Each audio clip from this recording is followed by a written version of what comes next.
ஒரு அழகான காடு. அதற்கு அருகே ஒரு சின்ன கிராமம். அந்த கிராமத்தில் ரவின்னு ஒரு நல்ல மனசு கொண்ட 7 வயது பையன் இருந்தான். ரவிக்கு காட்டு விலங்குகள் ரொம்ப பிடிக்கும். அவைகளும் நம்ம மாதிரி உயிர்கள்தான் என்று அவன் நம்புவான்.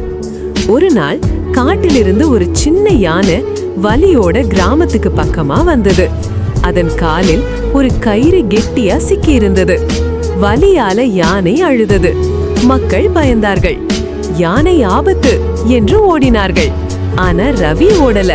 ரவிக்கு புரிஞ்சது, இது கெட்ட யானை இல்ல, வலியால தான் இங்க வந்திருக்குன்னு. ரவி மெதுவா யானை கிட்ட போனான். அன்போட பேசினான். யானைக்கும் கொஞ்சம் தைரியம் வந்தது.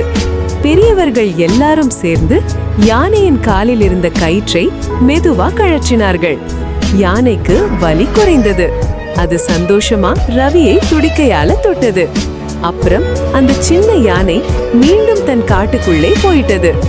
அந்த நாளுக்கு பிறகு அந்த கிராம மக்கள் புரிஞ்சுக்கிட்டாங்க, காட்டு விலங்குகளும் நம்ம நண்பர்கள்தான். அன்பு காட்டினால் அவைகளும் அன்பு காட்டும்.